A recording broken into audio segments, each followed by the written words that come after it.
Et le Cameroun qui connaît donc une pénurie de blé de farine, l'impact direct s'observe bien évidemment sur le pain qui en catimini passe de 125 à 150 francs, même si les pouvoirs publics sont contre cette hausse de prix du pain. Et bien sur le terrain, les boulangers n'entendent pas ça de cette oreille. Conséquence faite, et bien le pain commence à être un aliment qui commence à poser problème dans nos petits déjeuners le matin. Eh bien, mesdames et messieurs, vous l'avez compris, c'est donc le pôle de l'actualité à l'instant à travers la revue de presse Antenne de Yaoundé. Nous commençons par là. Karel Mezatia nous y attend. Bonjour Karel, bienvenue. Que nous disent les journaux du côté de la capitale politique?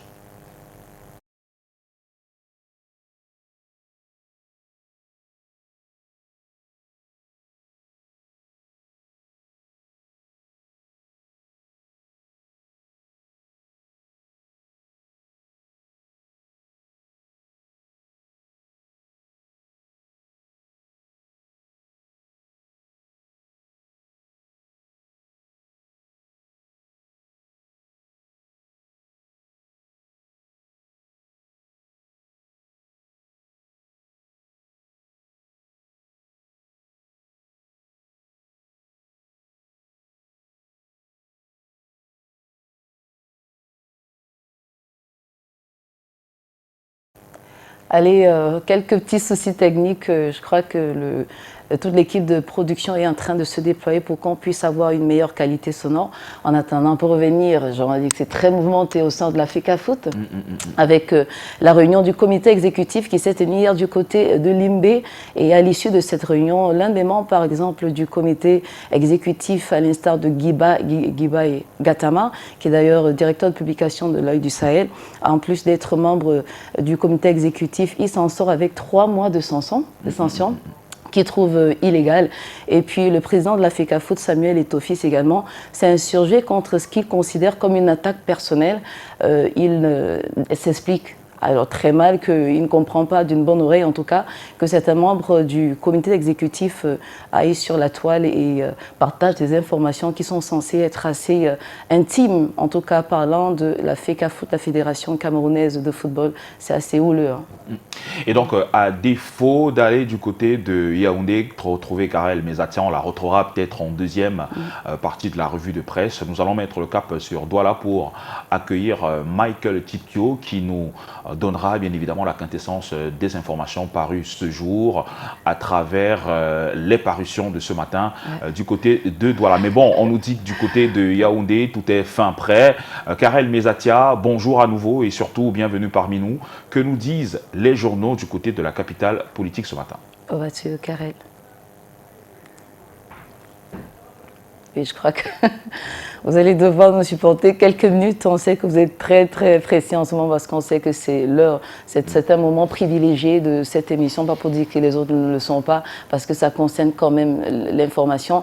Et puis pour revenir à ce sommet qui va s'étendre sur 2 jours, environ 14 chefs d'État sont entendus donc, du côté de Bruxelles, et parmi lesquels la moitié venant donc de l'Afrique, donc des chefs d'État africains. Comme on l'a dit, le président de la République s'est fait représenter par le ministre d'État, secrétaire général à la présidence de la République. Allez, on se prend cette transition juste derrière. On devrait commencer par Douala avec Michael Tipkio. A tout de suite.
La machine, mais la machine a fini par trahir l'homme. Ça s'appelle les aléas du direct. Merci d'être indulgent, comme c'est d'ailleurs votre marque déposée. Le commun de vos millions de téléspectateurs. Merci de faire confiance à votre chaîne d'amour Canada International et bien sûr de votre réveil matinal adoré Canal Matin. Donc je crois que d'ici à là, quand même, ce sera bon pour Yaoundé, naturellement, pour la première partie de la revue de presse. Oui, naturellement, et tout, si tout est enfin calé du côté de Yaoundé, nous allons donc prendre Karel Mezatia. À défaut, je pense que Michael Chipkio prendra bien évidemment le relais et puis on mettra plus tard le cap sur Yaoundé. Yaoundé, c'est clair. L'un ou l'autre, de toute évidence. On va encore surfer, je crois, sur une ou deux petites transitions avant de revenir, chers téléspectateurs.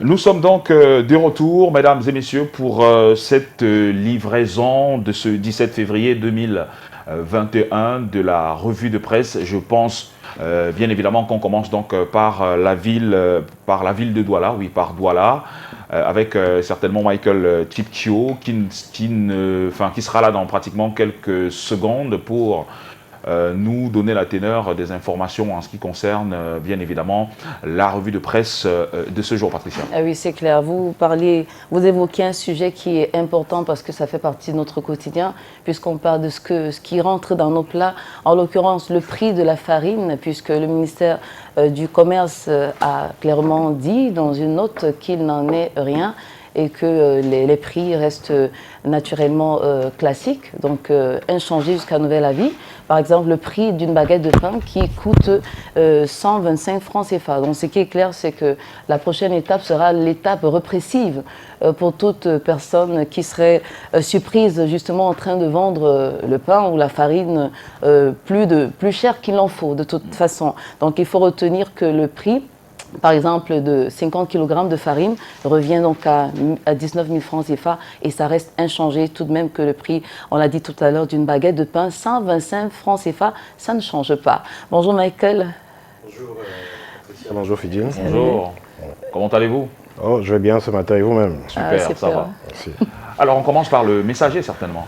Oui, on va débuter la revue de presse de ce matin au pas de course avec le quotidien Le Messager qui nous parle de la République du musulman. En rapport avec ce que le journal appelle des violations flagrantes des libertés publiques et permanentes d'ailleurs au Cameroun. Le journal s'appuie sur ce séminaire de formation des cadres du MRC du SDF interdit hier, ces assises organisées par la Fondation Friedrich Ebert pour renforcer les capacités des communicateurs politiques du mouvement pour la renaissance du Cameroun et du Social Democratic Front à Douala ont été interdites suite à une intervention énergique du sous-préfet de l'arrondissement de Douala 4e. Jean-Robert Wafo, ministre du chef de cabinet du SDF en charge de l'information et des médias, estime qu'il s'agit d'un véritable scandale, lui qui s'exprime dans les colonnes du quotidien Le Messager de ce jeudi. La Nouvelle Expression en parle aussi de ce séminaire, bien sûr, qui a été interdit hier dans l'arrondissement de Douala 4e. Le journal parle des assises qui devaient se tenir du 16 au 18 février à Bonabéry et hier matin, dont le sous-préfet de Douala 4e, accompagné des policiers et des gendarmes, a débarqué dans l'hôtel retenu pour cette formation, a expulsé tout le monde. Il a déclaré que tout participant qui entre dans la salle sera interpellé et envoyé manu militari à Yaoundé dans les heures qui suivent. Le sous-préfet de Douala 4e a argué que la fondation Friedrich Ebert n'a pas obtenu d'autorisation, motif invoqué donc par le chef de terre dans son arrêté d'interdiction, manifestation publique politique non déclarée pouvant dégénérer en un trouble à l'ordre public. Dans l'arrêté, donc, le nom de la Fondation Friedrich Ebert, qui est l'organisateur du séminaire, n'est nulle part cité. L'autorité administrative s'adresse plutôt aux deux partis politiques de l'opposition qu'il considère comme les véritables organisateurs de cet événement, de cette formation. Réaction également à retrouver dans les colonnes du quotidien La Nouvelle Expression de ce jour. Et le même journal revient sur le drame d'Olembe à Yaoundé avec les familles des victimes abandonnées par le gouvernement. La levée de corps de ces Camerounais morts lors de bousculades d'Olembe ce jeudi 17 février 2021 se fait dans un concert de plainte des familles lésées par l'État du Cameroun, convaincus que l'État devait les aider à accompagner dignement leurs morts. Ces derniers sont surpris à 48 heures de l'inhumation de leurs proches du silence des responsables du gouvernement et plus précisément de celui du ministère des Sports et de l'Éducation physique. À quelques heures donc de ces cérémonies mortuaires, les familles sont abandonnées à elles-mêmes et se débrouillent chacune comme elles peuvent pour enterrer dignement le frère, la sœur, le père ou le fils décédé dans ce tragique accident enregistré à l'entrée du stade Olembe à Yaoundé. Toutes éplorées, ces mêmes familles qui attendent à bras ouverts un geste de l'État déclarent n'avoir encore rien reçu des 50 millions de francs CFA que les Lions Indomptables ont remis aux familles des victimes de cette catastrophe après les quarts de finale remportés devant la Gambie à Yaoundé.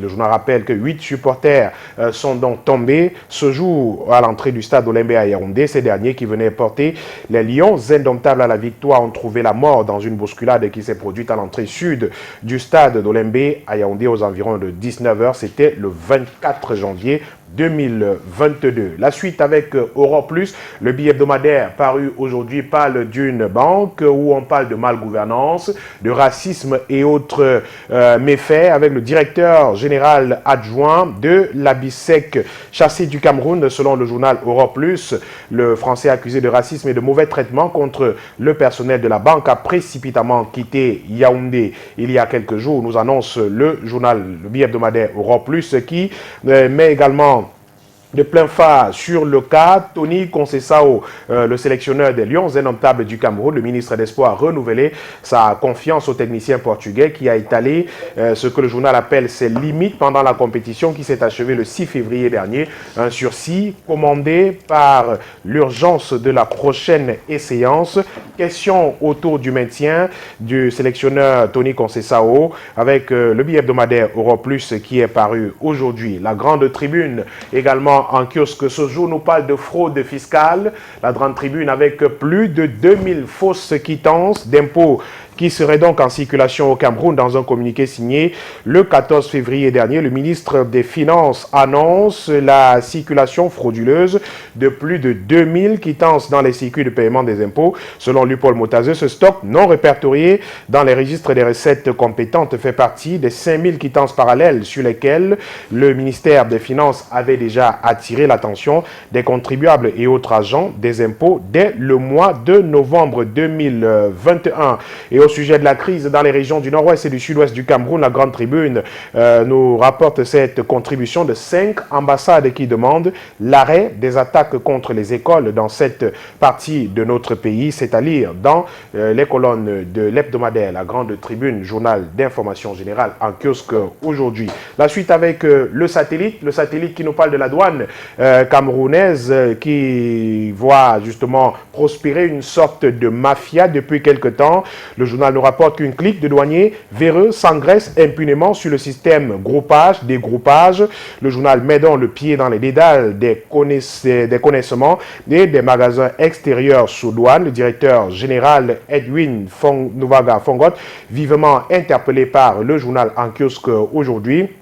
Et le même journal qui tente de dresser le bilan de la Coupe d'Afrique des Nations sur le plan sécuritaire au Cameroun et précisément dans la métropole économique du Cameroun, la région du littoral en général, avec ce que le journal appelle mission accomplie à Douala pour le commissaire divisionnaire Raymond Issogo. La Coupe d'Afrique des Nations aura été l'occasion pour la police camerounaise, partie prenante d'organisation, de mettre en évidence son savoir-faire et son savoir-être.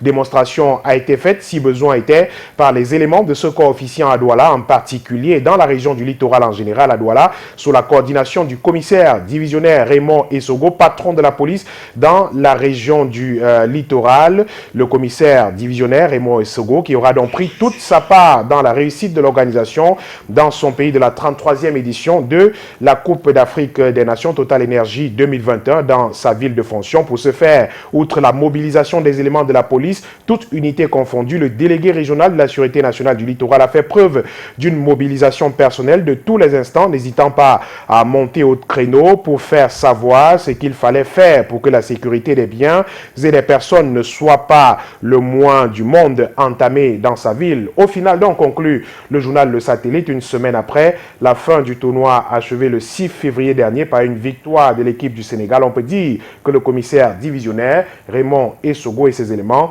ont de bonnes raisons de se frotter les mains de satisfaction pour mission accomplie. Et d'ailleurs, la police, le patron de la police ivoirienne a puisé de l'expérience dans cet agissement pour la prochaine Coupe d'Afrique des Nations, écrit le journal Le Satellite, qui parle aussi de bons points pour le gouverneur Bernard Okali-Abilaye dans la région du Sud-Ouest. Paris organisationnel et sécuritaire tenu pour le gouverneur Okali-Abilaye, écrit le journal Le Satellite, qui parle aussi encore ce jour de la communauté Bandjoun du Vouri, avec l'installation du chef de la famille Dietegem du Vouri, le Sop Nyapte Foka Gabriel, installé aux commandes. Le nouveau chef de cette famille de la communauté Bandjoun aura la responsabilité de rassembler ses frères et sœurs dans la logique de son développement.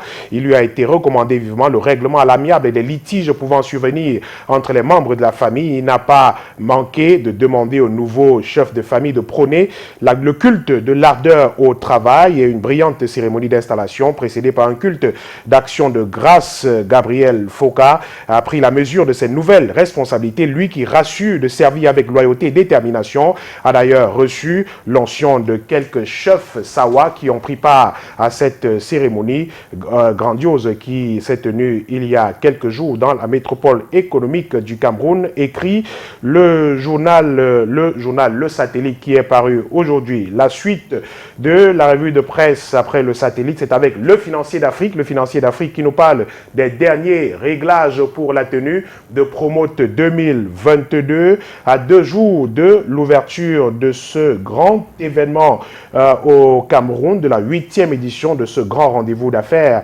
Les différents acteurs peaufinent leur stratégie et s'activent à la finalisation du site et des stands au Palais des Congrès de Yaoundé.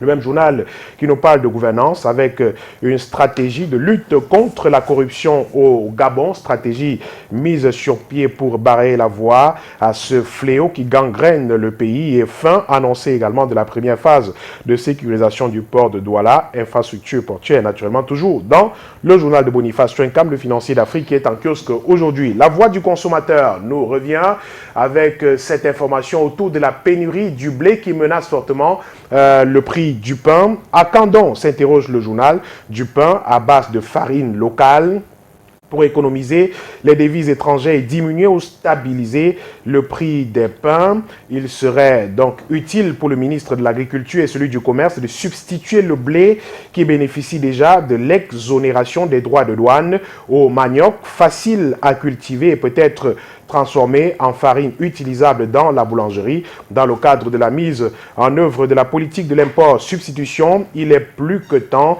de la mettre en pratique et promouvoir le Made in Cameroun.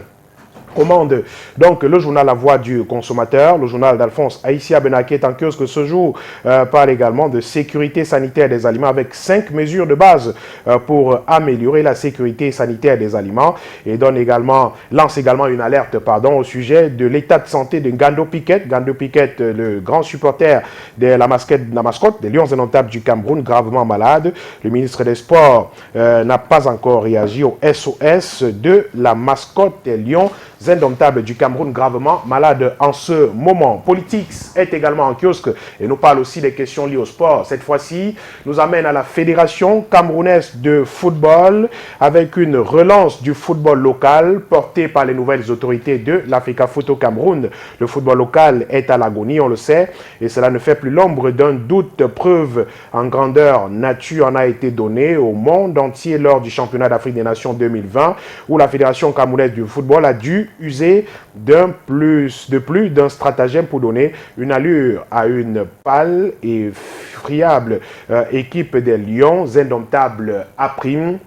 Eh bien, le journal nous parle d'une FECAFOOT, la nouvelle FECAFOOT bien sûr, qui a mis le football jeune, la relance du football local au cœur de ses priorités. Le renouveau Info Plus, également paru ce jour, l'hebdomadaire dresse, lui, le bilan de la Coupe d'Afrique des Nations, bilan économique avec de nombreuses entreprises qui se sont léchées les doigts lors de cette compétition. Le journal parle justement de ces nombreuses structures de Cameco, par exemple, présentées comme le transporteur officiel de la CAN, l'agence de promotion de l'investissement qui a vendu la destination Cameroun avec belle manière, les défis sécuritaires qui ont été relevés, notamment dans toutes les villes où la compétition s'est déroulée, la socature de plein pied également dans la fête sportive continentale, les atermoiements de certaines formations politiques également, et bien le bilan entier de cette Coupe d'Afrique des Nations dressée par le Renouveau Info Plus qui est en kiosque aujourd'hui et qui nous parle aussi de la panique désormais dans le sérail dans l'attente du cyclone au sujet de la relance de l'opération Épervier. Le président de la République l'avait dit lors de son adresse à la nation le 31 décembre dernier. Eh bien, le sérail est pris de panique depuis quelque temps. Membres du gouvernement, directeurs généraux d'entreprises, ministres et autres sont dans la peur totale. La psychose les a envahis depuis quelque temps. Peur justement d'être rattrapés par le rapace, l'épervier et le syndrome de 2008 qui est à nos portes au sujet de la vie chère, prévient le journal Le Renouveau Info Plus qui parle de nombreux produits de grande consommation qui ont vu les prix s'envoler depuis quelque temps au Cameroun, des matériaux de construction aux produits de consommation courante. Les prix s'affolent depuis quelque temps sur les marchés. Le journal Le Renouveau Info Plus interpelle les pouvoirs publics pour trouver une solution à cette question. On termine avec Investig Info. Investig Info également paru ce jour qui nous parle de la santé publique, le ministère de la Santé publique au Cameroun, avec ce qu'il appelle, le journal, la saine gestion du docteur Manaouda Malachi. Les petits nourris sur la gestion des fonds Covid-19 se sont désormais tus après les éclairages et détails fournis pour clarifier les quiproquos constatés dans certains rapports jugés accablants contre le ministre de la Santé publique, au-delà de l'agitation puérile des acteurs des réseaux sociaux, et ceux s'étant désormais murés dans le silence. Il est indéniable, écrit le journal de Sylvain Ta, d'affirmer que Manaouda Malachi reste un maillon incontournable dans le système gouvernemental du président Paul Biya. Le journal parle aussi de la société camerounaise des dépôts pétroliers, la SCDP, avec Véronique Manzoua, épouse Montpéa, en mode turbo au sein de cette structure déterminée à réaliser ses objectifs dévoilés dès sa prise de fonction en 2018 comme directeur général de la société camerounaise des dépôts pétroliers. C'est avec ce journal Investig Info que nous terminons cette première partie de la revue de presse ici à Douala ce jeudi matin. Merci beaucoup Mike. On va rappeler que c'est dans l'actualité lue par la presse locale et au-delà de nos frontières. Par exemple, il a été investi hier. On rappelle qu'il a accédé au pouvoir par coup d'État. Il s'agit donc du lieutenant-colonel Paul-Henri Sandaogo d'Amiba qui a donc été investi un mercredi président du Burkina Faso par le Conseil constitutionnel. Allez-y. Oui, je crains qu'on aille du côté de Yaoundé. On n'aura pas cette deuxième partie de cette revue de presse ce matin. Mais Michael, peut-être avant de partir, un mot sur la pénurie de farine de blé. Si on s'en passait pour passer peut-être à la farine de manioc, ce serait pas mal. Comme si c'était la farine de patate aussi, pourquoi pas. La farine de plantain. Exact. Je crois qu'il y a des villes au Cameroun, notamment en Bouddha, où on fait du pain à base du manioc. Déjà, pas seulement en Bouddha, dans d'autres localités du Cameroun.